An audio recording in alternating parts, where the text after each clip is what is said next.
Welcome to another episode of AI 10X brought to you by 10 Leaves. Glad to be here. Now, as we transition right into our deep dive for today, Mm. I really want to welcome you, our listener, into what is shaping up to be an incredibly dense and honestly structurally significant conversation. Yeah, it really is a dense one today. It is. We are pulling directly from a highly targeted report titled AI 10X Harnessing Intelligence for Global Development. And our mission today is really to just strip away that usual Silicon Valley framing of artificial intelligence. Right, exactly. The generative art, the coding assistance. Like consumer apps. Yeah, all of that. Yeah. We want to look purely at its application as a macroeconomic and societal lever. We are specifically analyzing how this technology is stepping out of the server farms and being deployed as this transformative force for global development. And specifically looking at three main pillars here, which are poverty reduction, healthcare, and education. Right. And reading through this source material, the focus isn't just on, theoretical capability. It is on the intense logistical reality of deploying intelligence at scale. Which is where the real friction is. Exactly.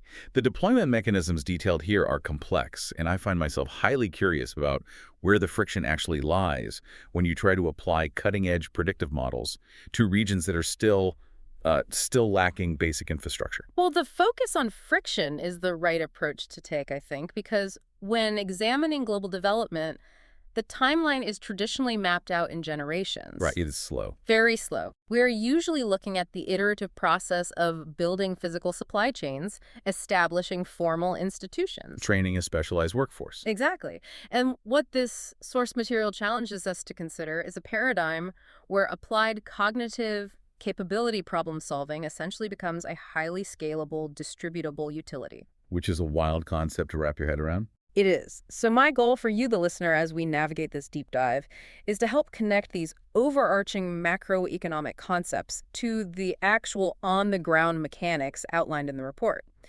We need to analyze how an abstract data model actually interfaces with a physical, localized economy to alter the trajectory of human capital. Okay, let's unpack this, starting with the report's first major thesis, which is that artificial intelligence functions as a direct mechanism for poverty reduction and economic empowerment. That is a massive claim. It is a massive claim. And for an audience accustomed to looking at AI through the lens of enterprise software, this claim requires some serious structural translation. Yeah, you really have to shift your perspective. Right, because the core friction here isn't the code itself. It is the deployment. How exactly does a predictive model interface with an unbanked community to actually move the needle on poverty? That is the big question. The source points heavily toward improving access to financial services. But if we are looking at populations that operate almost entirely within the informal economy, how does an algorithm actually bridge that gap? Well, the structural translation you mentioned relies entirely on moving from a deterministic financial model to a probabilistic one. Okay, deterministic meaning. Meaning rigid absolute rules. In the traditional deterministic system, access to capital is binary. A financial institution requires highly specific, formal markers of reliability. Like a verifiable permanent address. Right, or a formal employment record, a standardized credit history. The typical W-2 kind of stuff. Exactly. And if an individual in a developing economy operates outside of that formal structure, perhaps they are trading in cash or moving seasonally for work. Or just participating in decentralized local markets. Right. Then they are effectively invisible to the global financial system. They do not exist on paper. So the system just ignores them. It has to. It cannot quantify their risk. But the leap that the report highlights is AI's ability to ingest alternative unstructured data and infer reliability. Infer it rather than demand formal proof. Exactly. Instead of requiring a formal W-2, these models analyze mobile phone usage patterns. Wow. Yeah, or the consistency of utility micropayments. Even the digital footprint of their localized supply chain interactions. So it is finding a pattern of reliability in the noise. Exactly. By applying probabilistic models to this alternative data, AI quantifies the previously unquantifiable. It assigns a reliable risk profile to someone who, by traditional standards, simply did not exist. That fundamentally shifts the premise of financial inclusion. It changes everything. Because it is no longer about forcing informal economies to adapt to the rigid infrastructure of legacy banking.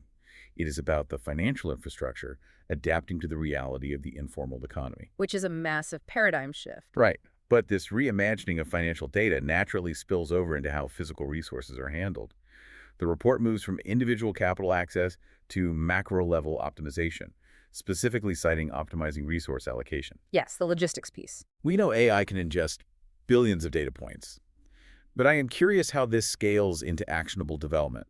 Does the source address how a local NGO or a regional government actually actions that data if the physical reality on the ground, like washed out roads or sudden demographic shifts, is constantly disrupting the model? It does. The source approaches that exact friction by distinguishing between static planning and dynamic routing. Static versus dynamic. Right. Traditional resource allocation in global development, whether we are discussing agricultural yields or the distribution of clean water. Or targeted medical relief. Yeah, that often relies on static historical data. A plan is made based on last year's conditions. Which, as we know, can change overnight. Exactly. The physical reality is volatile.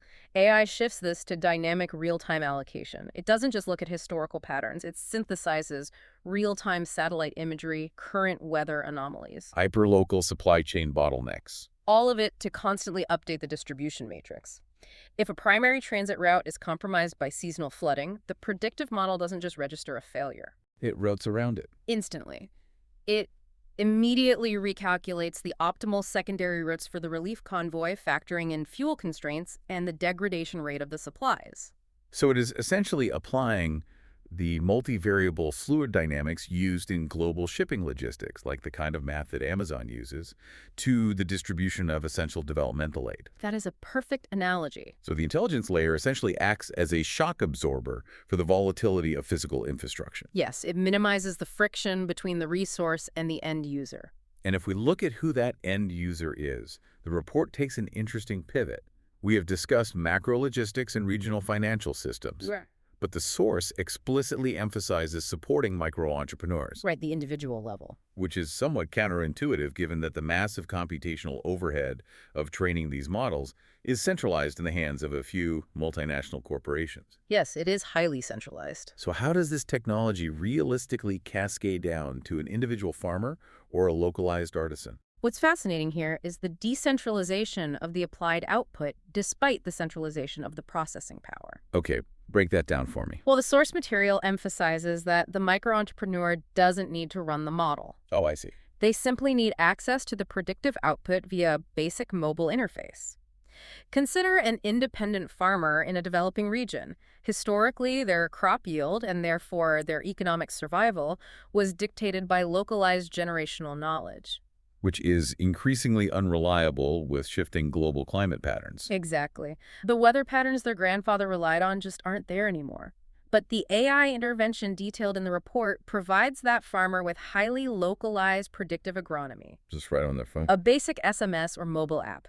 It delivers recommendations on the exact microclimate window for planting, predictive pest threat analysis, real-time commodity pricing for their specific region. That is incredible. It essentially takes the analytical power of an entire agricultural sciences department and puts it in the pocket of a micro-entrepreneur. It does, which significantly lowers their operational risk profile and increases their margin.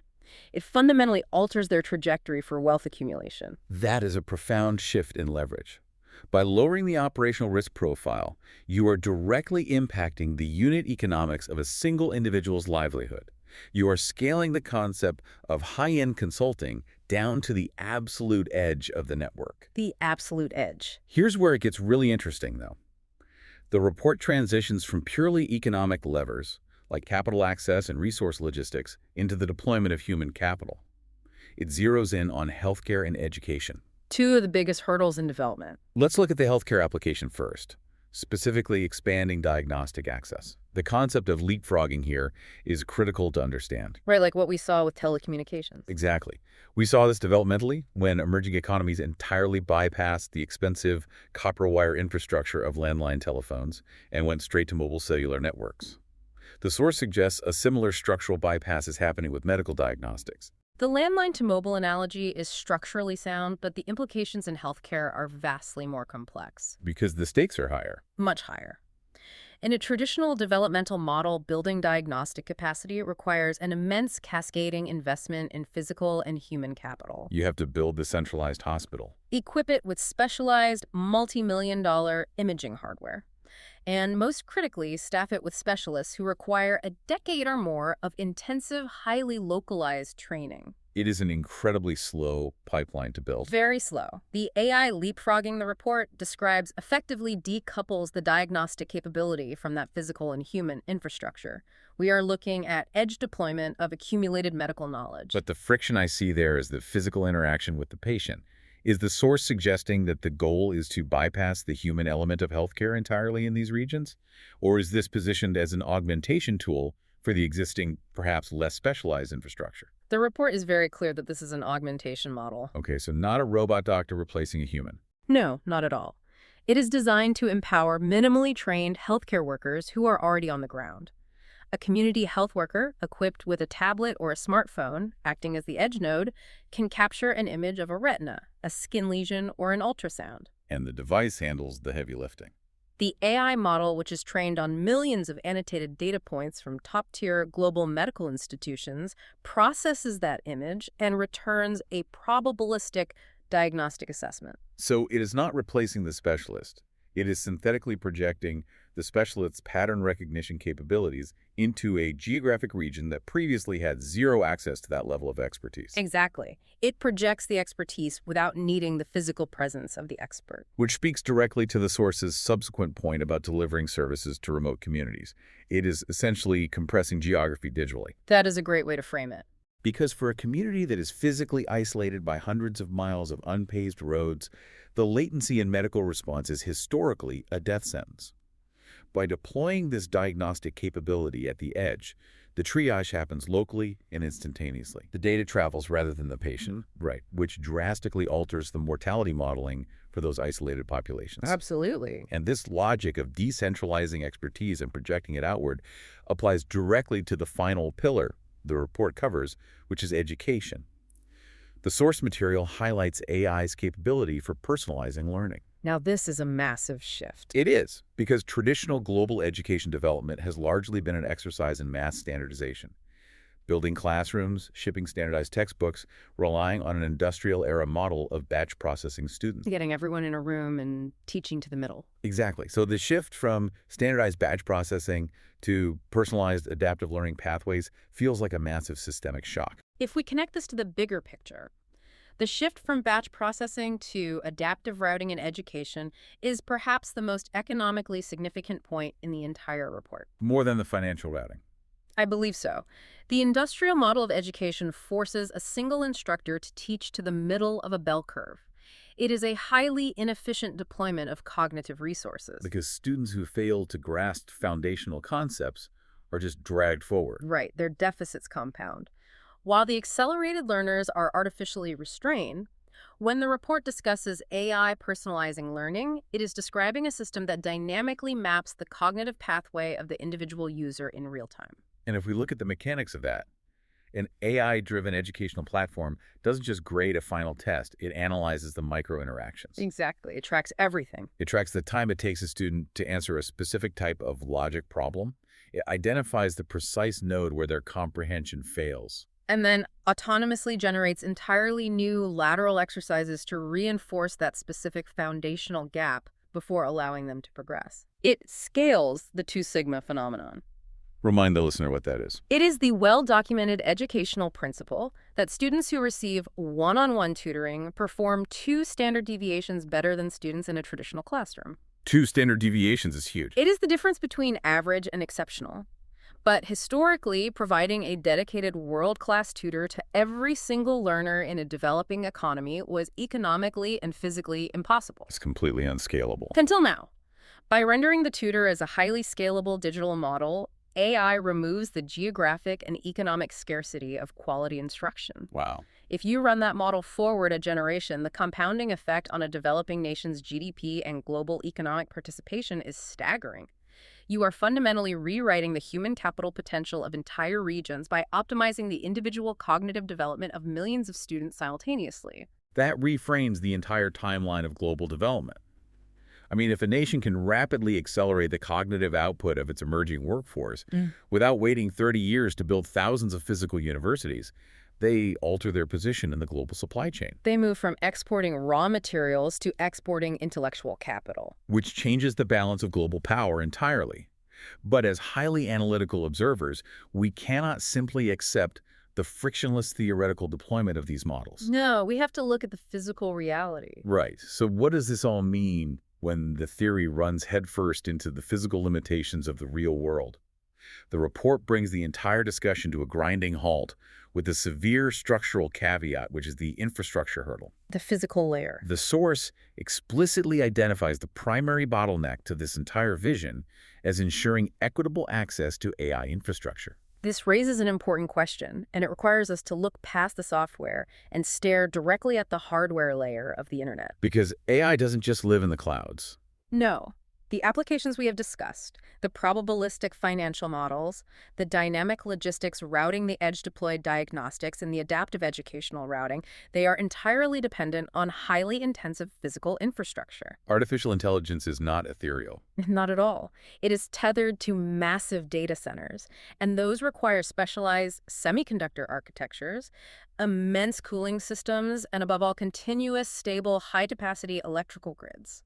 Which a lot of the developing world is still struggling to provide for basic lighting. Exactly. Furthermore, for the edge nodes, the smartphones and tablets in the remote villages, to interact with these models, there must be ubiquitous, high-bandwidth digital connectivity. It is the ultimate irony of the digital age. The most advanced, seemingly weightless technology we have ever created requires the heaviest, most resource-intensive industrial backbone to function. It is a paradox. It is like designing a revolutionary, frictionless, high-speed train that could connect continents and accelerate trade, but realizing you still have to physically blast through mountains and lay millions of tons of steel tracks before the train can even leave the station. That's exactly what it is.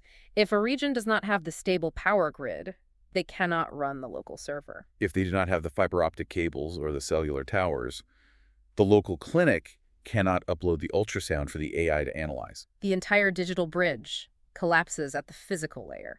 And the friction lies in the reality that this physical infrastructure is fundamentally unequally distributed across the globe. Yes. The computational density required to run advanced AI models is currently hyper-concentrated in a handful of wealthy developed nations. So the report's focus on equitable access is really a warning about structural exclusion. It is a severe warning. Historically, when a new foundational infrastructure is introduced, whether it was the telegraph network electrification or the early internet, the regions that were slow to integrate did not just experience a temporary lag. No, they suffered compounding generational economic disadvantages, They were locked out of the new economic operating system. which forces us to look at the consequences of failing to overcome this hurdle. If the capital required to build the data centers, lay the submarine cables, and stabilize the power grids does not flow into the developing world, then everything we just discussed becomes a localized luxury for the global north. The AI will simply act as a hyper-accelerant for the economies that already possess the physical infrastructure. While the regions lacking the copper concrete and connectivity are left entirely outside the feedback loop of this new technological era. Left completely behind. Okay, let's pull all of these highly complex threads together. This has been an intensely dense analysis today. We covered a lot of ground. We did. We began by dissecting the mechanics of poverty reduction, examining how AI shifts financial systems from rigid deterministic models to flexible probabilistic ones, thereby integrating the informal economy. We explored the optimization of global logistics, turning static planning into dynamic, multivariable routing. We then analyzed the deployment of human capital, looking at how edge computing allows medical diagnostics to leapfrog legacy healthcare infrastructure.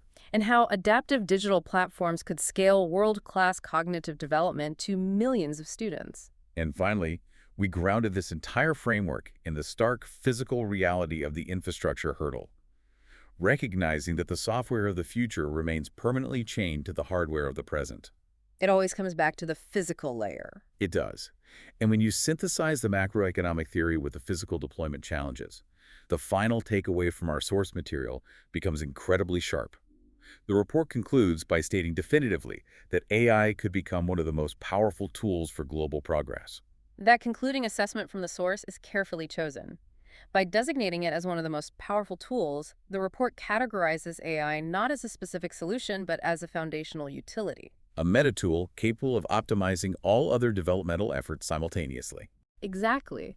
However, the presence of the word could in that conclusion carries the entire weight of our final segment. The potential for unprecedented global progress is entirely conditional upon the physical deployment of the underlying architecture. The potential is there, but the execution requires a staggering mobilization of physical capital and structural engineering. The blueprint is digital, but the construction remains resolutely physical. That tension between the digital potential and the physical reality is exactly where I want to leave you, the listener, as we wrap up our analysis. It is a thought-provoking tension. It is. We have mapped out how this technology can fundamentally re-architect global economics, healthcare, and education. But consider the alternative trajectory outlined by the infrastructure hurdle. The structural exclusion. Right. If we fail to solve for equitable access to the hardware layer, how do we prevent the cementing of a permanent intelligence divide? An intelligence divide, that is a chilling phrase. Imagine a macroeconomic scenario where nations without the physical infrastructure to access AI don't merely experience slower growth, but are structurally locked out of a global economy that is rapidly accelerating at the speed of applied artificial thought. Because they cannot access the cognitive utility everyone else is using. Exactly. It is a structural challenge that will definitively shape the geopolitics and economic development of the coming century. That is a formidable and necessary concept to integrate into how we view the future of global development. An intelligence divide represents a compounding structural failure, but understanding the physical bottlenecks is the mandatory first step toward engineering an actual solution. It is the only way forward. Thank you for engaging with this highly complex systemic analysis alongside us today. This was another episode of AI 10X brought to you by 10 Leaves.